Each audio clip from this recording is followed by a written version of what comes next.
Transposons were first discovered by a woman by the name of Barbara McClintock.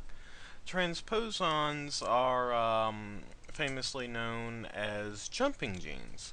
They were first discovered and characterized in a type of corn commonly called Indian corn. It's the type of corn where it has purple kernels all over it, and you notice how each ear of corn has all these purple kernels in a variety of places. Well, that's in response to transposons and their ability to jump around and display a unique mosaic in each ear of corn. Now, the composition of a virus, in the case of a bacteriophage, is composed of a nucleic acid surrounded by a icosahedral protein coat.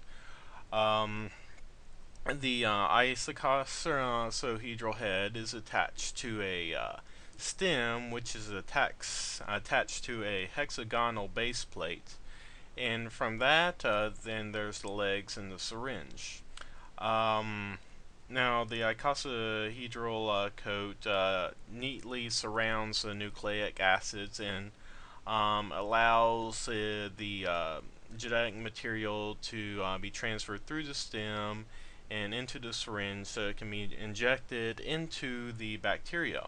It's important to note that viruses have no organelles and that they can't reproduce by themselves and largely are considered non-living, no nucleus, not self-sufficient, and probably couldn't exist without the aid of already living organisms, because they need to borrow the machinery of bacteria or eukaryotes or other living organisms in order to reproduce and survive. In size comparison, the virus is much, much smaller than bacteria by several orders of magnitude. So remember that bacteria must use the machinery of other organisms to reproduce and survive. Now, it may contain either RNA or DNA, but bacteria have not been found to contain both RNA and DNA at the same time. Um, Another thing to remember is that viruses undergo two different life cycles, the lytic cycle and the lysogenic cycle. The lytic cycle is where the bacteria is literally split in half by the viruses as they have built up inside the bacteria and kind of just explode outside of the bacteria, killing the bacteria and releasing many viruses that have reproduced within the bacteria with the aid of the bacteria's host machinery. Um, so when a bacteria syringes into the, when the virus injects its genetic material into the bacteria, it's incorporated into the host genome so that it's able to reproduce itself many times over, so that when it's ready, the viruses will seep outside of the bacteria. Now, I should have written lytic instead of lysogenic. Now, the lysogenic pathway, alternatively, doesn't immediately go into the lytic cycle.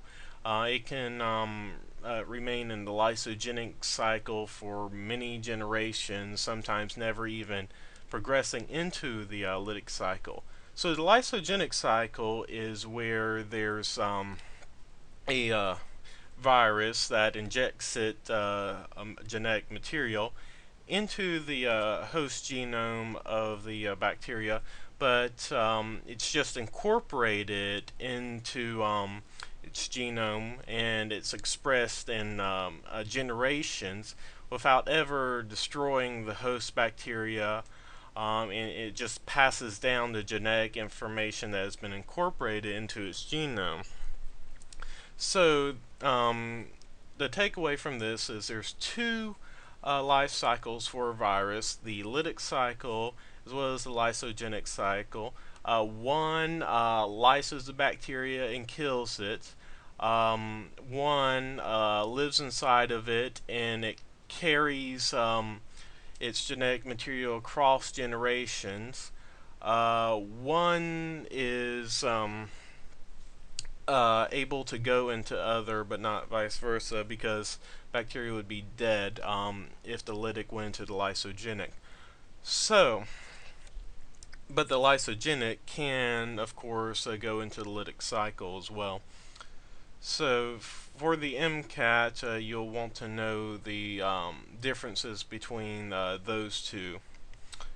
Now, moving on to the topic of